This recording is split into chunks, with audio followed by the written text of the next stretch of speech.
Assalamualaikum warahmatullahi wabarakatuh. Halo sobat setia Fakta Kehidupan. Tidak lupa kami sampaikan salam sehat, salam sejahtera. Semoga tercurah segala bentuk kebaikan dan juga kita semua dalam lindungannya. Seperti biasa, kita akan berbagi kisah dari yang unik, menarik sampai bikin nangis. Mari kita simak kisahnya.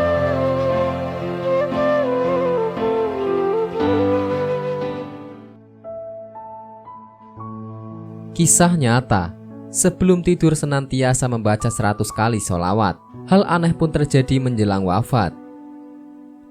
Sholawat merupakan salah satu cara kita mencintai dan mengakui kerasulan baginda Nabi besar Muhammad SAW dan memohon kepada Allah Subhanahu wa Ta'ala supaya menganugerahkan keutamaan dan kemuliaan demi kebaikan kita sebagai umatnya.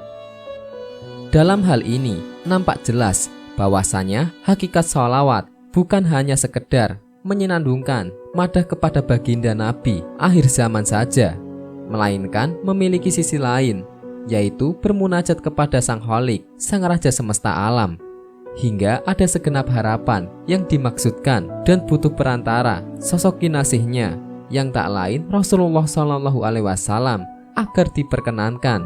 Sesungguhnya Allah dan malaikat-malaikatnya bersolawat untuk Nabi. Hai orang-orang yang beriman, bersolawatlah kamu untuk Nabi dan ucapkan salam penghormatan kepadanya.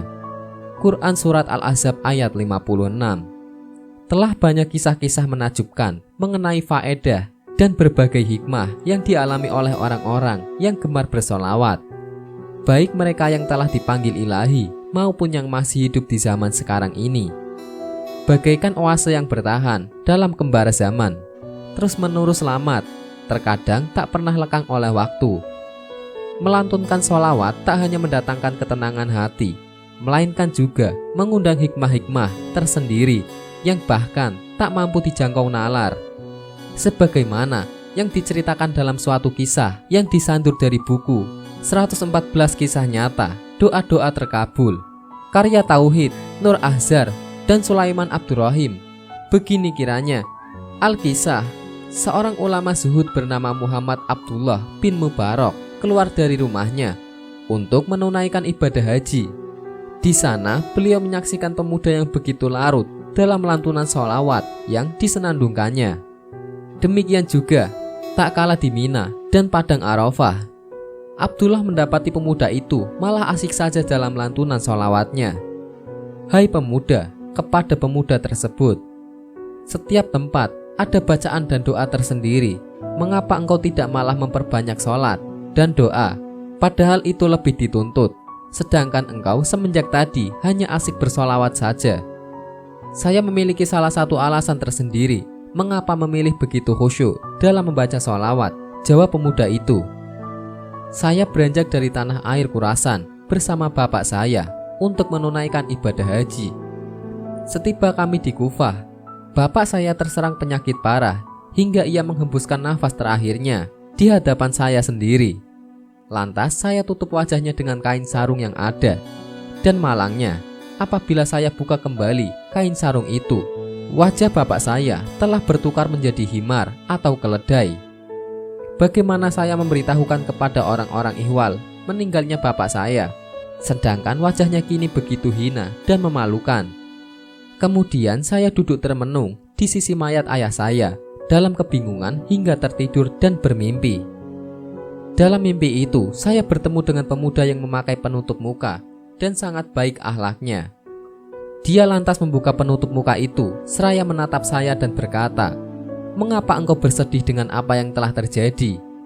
Saya menjawab, "Bagaimana saya tidak bersedih, sedangkan dialah orang yang paling saya sayangi."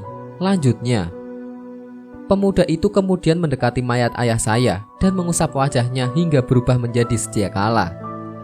Saya juga menyaksikan mayat ayah saya yang begitu berderang, memancarkan cahaya seperti purnama yang baru terbit. "Engkau siapa?" tanya saya kepada pemuda tampan itu. "Saya yang terpilih, Muhammad." Kemudian saya memegang jemarinya dan berkata, "Wahai Tuan, beritahu saya bagaimana peristiwa ini bisa terjadi." Sesungguhnya ayahmu seorang pemakan harta riba. Allah telah tetapkan hukuman bagi mereka agar tertukar wajahnya menjadi wajah keledai yang hina di dunia tapi tidak di akhirat. Semasa hayatnya juga, ayahmu termasuk orang yang gemar bersolawat kepada aku sebanyak 100 kali sebelum tidur. Jadi saat amalan umatku dipertontonkan, malaikat telah menyampaikan kondisi ayahmu kepadaku. Aku telah memohon izin kepada Allah untuk memberi syafaat kepada ayahmu. Dan demikian aku datang untuk memulihkan wajah ayahmu sebagaimana sedia kala. Semoga kisah di atas bisa diambil pelajaran dan bermanfaat untuk pendengar semua. Yakin dengan senantiasa membaca sholawat bisa memberikan syafaat pada kita, baik di dunia maupun di akhirat. Wallahu a'lam bishawab.